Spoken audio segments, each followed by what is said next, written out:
Some call it NCAA hypocrisy at its highest level. Coaches can leave one school for another on a moment's notice, but players can't. Examining that dichotomy ahead, outside the lines.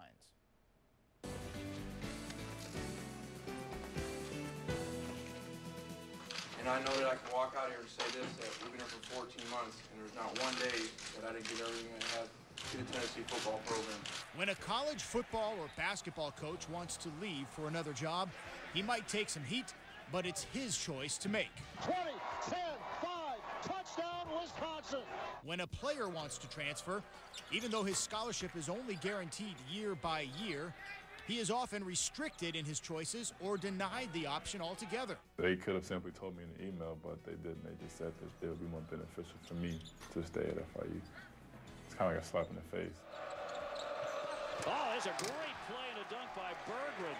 The issue of blocking player transfers came to a head this winter at Wisconsin when Badgers basketball coach Bo Ryan prohibited redshirt freshman Jared Uthoff from transferring to multiple schools, including any in the ACC. Every coach that I talked to said, Coach, you block the conference, and then any schools around states that are closed. Basketball and football coaches can sign a 7-year extension and then next year be working at one of those schools you blocked the kid from going to. Ryan and Wisconsin eventually relented, but the problem persists. The coaches in the schools have almost all the power over the student. Examining the transfer rule in the NCAA. Ahead, outside the lines.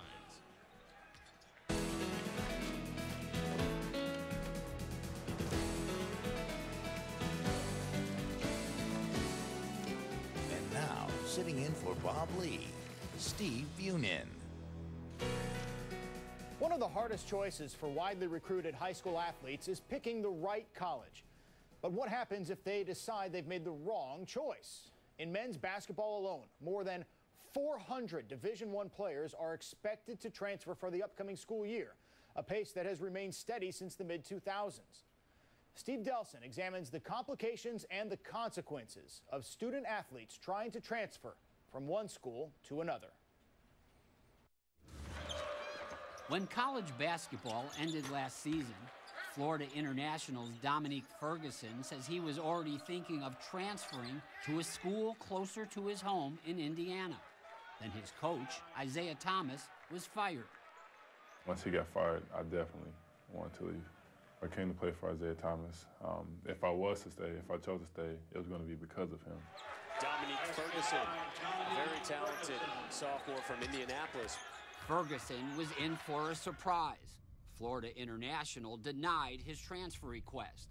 When he appealed to a 3-person academic board, he was told no again. He received an email stating, "The athletic department denies your appeal." Did anyone tell you why they were denying your request?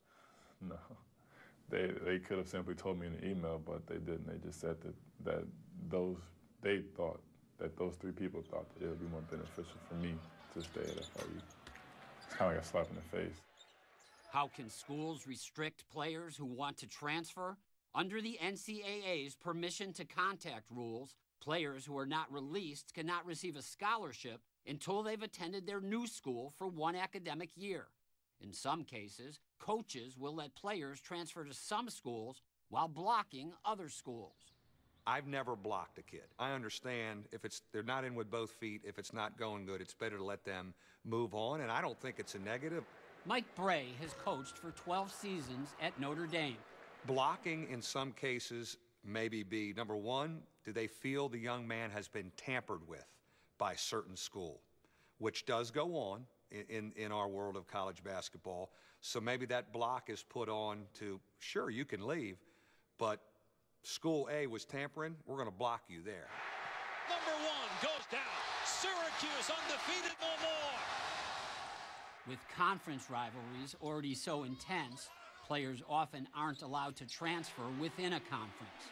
Some coaches take it further, also blocking schools they will later face in a non-league game. Coaches maybe overreact if it's somebody on your schedule. If it's a non-league game, it's probably going to be on there maybe 2 years. I think a young man should have freedom to do that. The transfer blocking issue is a controversial one, particularly in men's basketball, where the NCAA says the annual transfer rate of 11% is the highest of any sport. I don't think anybody's happy with the current state of affairs. Let me first of all point out that Mark Emmert became the 5th NCAA president in October 2010. You talk to coaches and there's too much transferring going on. You talk to some players and there's not enough transferring going on. You said no one's really happy with the state of affairs right now. How do you feel about the current system when it comes to athletes wanting to transfer? No, I think it's far too complicated. First of all, we've got different rules within conferences. If conferences want to add their own restrictions, I suppose they have that authority, but it creates more confusion than it solves, so we need to have greater standardization. How often do you think coaches restrict players from transferring partly out of spite? I have no idea how often that happens. You know, it happens in life in pretty much every field. If you lose a star employee, you lose a star recruit, you lose a girlfriend. You know, you always feel some sense of rejection, and I'm sure that happens. very different. Both Emmert and Bray do endorse some restrictions, including the one in which transfers must sit out for one season. There's problems with just throwing it wide open, too, of course. Then you wind up with basically free agency. Everybody's got to recruit everybody every year. If we go to free agency, it'll be the wild, wild west out there. If you can get a guy directly from School X and he can play for you, I think that opens up a can of worms where guys will be tempted to recruit off each other's teams during the season. When Dominique Ferguson tried to transfer, his school had just fired Isaiah Thomas. Nobody asks the player, do you mind if we fire your coach? So when a coach does get fired, why not let that player transfer without any restriction? I'd be more than happy to look at how we can manage that circumstance. I think also coaches don't go and ask the kid, do you mind if I take another job? When there's a change of head coach, we need to look at the rules and provide greater flexibility there. Florida International didn't respond to requests for an interview or comment. When the school denied Ferguson's transfer request, he declared for the NBA draft, ended up not getting drafted, and may play overseas. The coaches and the schools have almost all the power over the student. Jared Uthoff was a redshirt freshman last season at Wisconsin. When he decided to transfer, he was initially blocked from 4 schools. Then he says the blocked list grew to 25. I was denied permission to contact all the Big Ten, all the ECC, and permission was not granted to Florida. It wasn't denied, but it was not granted. And then Marquette and Iowa State. Wisconsin coach Bo Ryan declined to be interviewed by Outside the Lines. But when Uthoff's plight first became public, Ryan defended his position on ESPN's Mike and Mike show. Well, we're pleased to welcome Bo Ryan, the coach of the Badgers. You've heard what we've had to say. The floor is yours. Every coach that I talked to said, Coach, you block the conference, and then any schools around states that are close. So the only schools that are in that area that he had on his list were Marquette and Iowa State. Then Wisconsin did an abrupt U-turn. Just hours after Ryan's widely discussed comments, Uthoff was cleared to transfer to any school outside the Big Ten. Uthoff says, however, the criticism Wisconsin received might be the biggest reason why the school relented. It's also interesting that you basketball and football coaches can sign a 7-year extension and then next year be working at one of those schools you blocked the kid from going to. How fair is that? Now I know that's the easy way to go. Easy, all factual. You're in the same trenches practicing every single day, like you're saying that I wouldn't know about. You're in the trenches with those kids every single day in that same practice, and then the next day you can leave. So it's so horrible that the kids are in those trenches and the next day they want to leave? I think it benefited me. It definitely didn't hurt me any, that's for sure. As the issue continues to simmer, NCAA President Mark Emmert says transfer rules are now being examined and acknowledges that some need to be fixed. But it won't be an easy task, and he can't do it alone. Like all of our rules, those rules are passed by the members. So if a rule of transfers is going to change, it's going to go in front of the Division I board and get approved by that board. So as the president of the association. I don't have the authority to just change or waive any rule. Uthoff and Ferguson are moving on. Uthoff to conference rival Iowa, where he can't get a scholarship his first year because Wisconsin didn't clear him to go there. And Ferguson, perhaps, to professional basketball overseas. Yet both still have strong feelings about the treatment of college players who want to transfer. It just seems like a double penalty to me. Having to sit out a year is the first penalty, and then the other one is coaches having the ability to restrict schools where that player can and can't go. I think somebody should be punished for, wanting to leave and not being able to get a scholarship, and, it's punishing you athletically and financially. I think it's almost like you're being held hostage. Steve Delson reporting. The NCAA is putting together a task force to standardize and streamline its transfer rules, but Mark Emmert tells Outside the Lines, as dissatisfied as he and others are, he realizes nothing will happen immediately and hopes to see changes made in the next few years. We now say hello to Jay Billis, ESPN college basketball analyst and a practicing lawyer. We're also joined by attorney, player agent Donald Jackson, who has represented numerous athletes dealing with NCAA issues. And we also say aloha to Norm Chow, the legendary college football assistant coach who is now the head coach at Hawaii. And Norm, we appreciate you joining us. We did bring you on in part because Hawaii is currently blocking a player, Michael Wadsworth, a safety who just finished his 2-year Mormon mission, from transferring to BYU. Michael has enrolled there and will apparently walk on to that football team, but not with a scholarship. And it happens you spent nearly 3 decades there as an assistant. So my question is, Norm, you could take a coaching job there tomorrow. Why can't Michael play there as a scholarship athlete tomorrow? Well, obviously there are rules that are in place.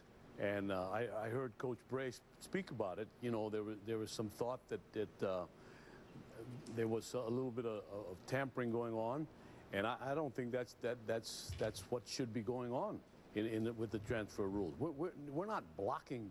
No one blocks a person from transferring. All that occurs is that they are not on athletic scholarship, and just for the 1 year. We didn't block him. Michael, I don't even know Michael Wadsworth, and he came on before we did. And he's free to go to whichever school he wants to go to. There was just some evidence that there was some quote-unquote tampering going on. We have hard evidence that it was going on way before we got here. What are you doing with that evidence? Well, that's just for us. I mean, we denied him. Our board denied it because we have that information. We're not trying to hurt a young man. I've been in this business for a long time. Our job is to help young people. Like I said, I don't know Michael Wadsworth, but there was some things going on that just didn't make much sense to us, and we have hard evidence that there was some quote-unquote tampering going on. Well, there is a rule that players on Mormon missions cannot be communicated with by other schools. Are you going to take that information to the NCAA? I don't think so. No, that's not necessary to do. Why not? What for? I well, mean, like I said, we're not in the business of hurting. We're not in the business of hurting young people. We follow the rules. The rules were that we denied him. He could have transferred to any university he wanted to transfer. We gave him permission at 118 different universities. But again, because of what we felt was some wrongdoing, we decided to take the stand that we did. All right, Jay Billis. He's going to whatever school. A young man can go to whichever school he wants to go to. But he's not on scholarship. He's got to pay his own way. He's not on scholarship. So, Jay Billis, let me ask you, what do you think about player transfers in the NCAA? Well, Steve, it's a tough situation because the transfer rules go against the rhetoric of the NCAA and the NCAA's bylaws. The NCAA says all the time that they're athletes, they're students who just happen to be athletes, and they should be treated like any other student. Well, any other student gets to leave school whenever they want. They can accept a scholarship from any other school and go to the other school the next day. These are essentially non-compete provisions, and they are treating the player as an asset. Now, I happen to think these players are assets, and that there are reasons of competitive balance that you'd want transfer rules in. But the rules are different for football and basketball and baseball than they are for other sports. You have other Division I sports where you can leave anytime you want, and go play right away somewhere else. But the rhetoric of the NCAA, the idea that there's students who just happen to be athletes and they should be treated like any other student, goes totally against this idea of having transfer restrictions or whether there's tampering or not. I don't understand how you can tamper with an amateur student who just happens to play sports. But all these rules go absolutely against what the NCAA says, and it's really convenient the way NCAA personnel say, well, you know, there's tampering in this case, and we think there was wrongdoing and all that. And I respect Coach Chow very much, but the kid should be able to go where he wants to go. If he's not staying at Hawaii or any other school, there's no reason, if they're just students like anybody else, there's no reason why they shouldn't be allowed to go somewhere else. Coach, how do you respond? Well, they are allowed to go to whichever school they want to go to. Michael Wadsworth can go to whichever school he decides he wants to attend. But not with a scholarship, That's not the Coach. problem. Let him. Well, no, of course not without a scholarship, but Jay's talking about the normal student athlete as well, and I feel the same way about Jay. You know, a normal student can transfer, so can a student athlete transfer. They're just restrictions because you sign a contract and you're expected to live by that. Don Jackson, let me let you Yeah, but in. it's not a contract. Go ahead, Jay. That's the problem. It's not a contract. A contract assumes it's an employee. Okay, maybe that's not the right. Maybe that's not the right word then, but it is a national letter of intent that's respected by everyone within the NCAA. Don Jackson, let me have you jump in. What do you think is the chief problem when it comes to player transfers? Chief problem is the fact that student athletes have virtually no due process rights to their athletic eligibility. I mean, I respect Coach Chow as well, but his statement to the effect that this young man can transfer anywhere that he wants to is basically a disingenuous and dishonest statement. He can transfer, but he would be transferring without athletic financial aid, which in effect puts real serious limitations on where he can and can't transfer to. I mean, I agree with what Jay said earlier. Essentially, these student athletes are operating under non-compete clauses, but the truth of the matter is a non-compete clause in a commercial setting requires that it be geographically limited and limited from a time standpoint.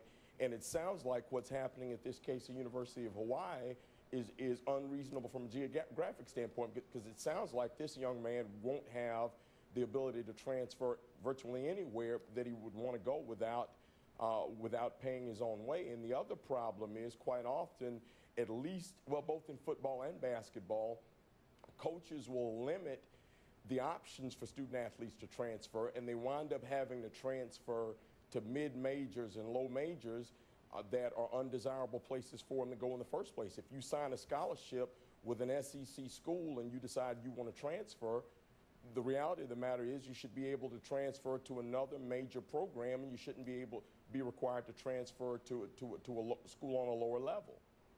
Go ahead, Jay. Well, I agree with that. If there were any other student on scholarship, another school could come in and say, hey, we've got a better situation for you. And that student could leave and accept a scholarship at another school the next day.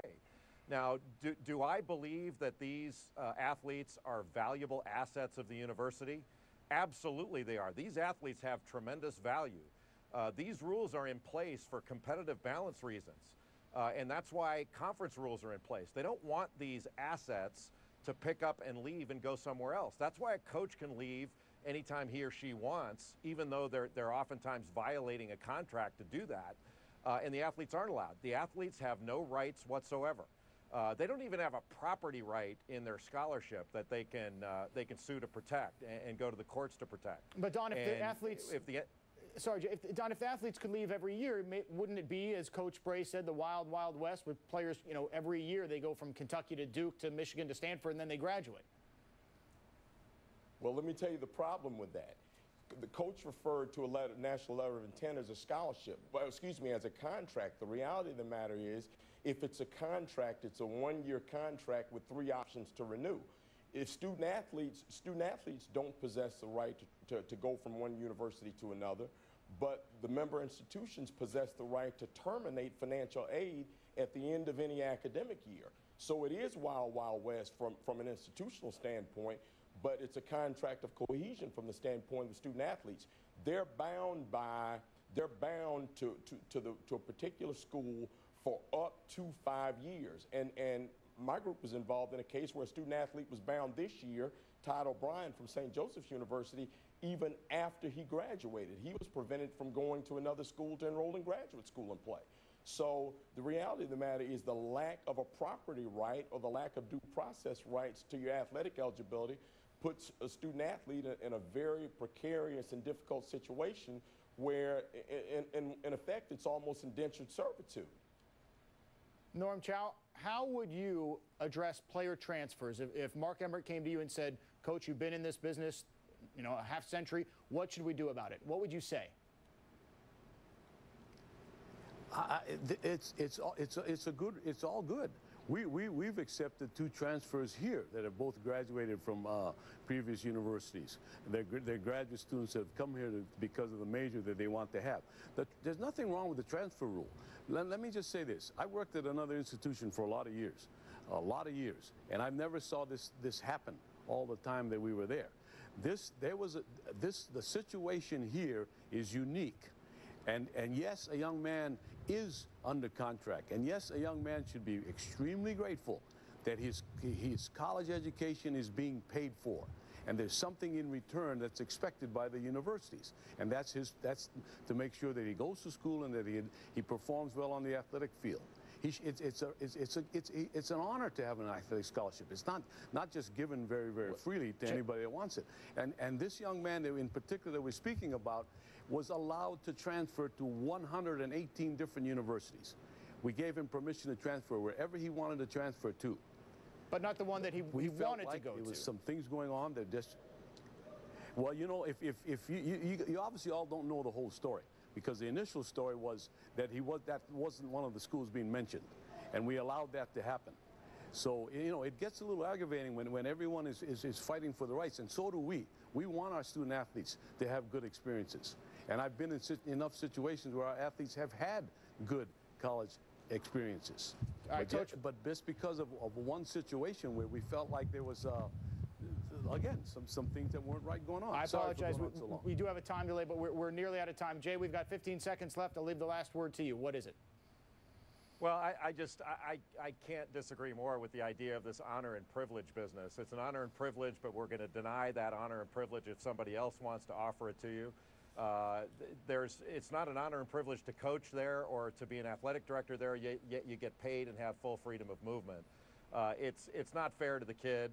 It's certainly not in keeping with the rhetoric of the NCAA that they're to be treated like any other student. They're not treated like any other student. Jay They're Billis, treated like what they are. Donald They're Jackson, assets.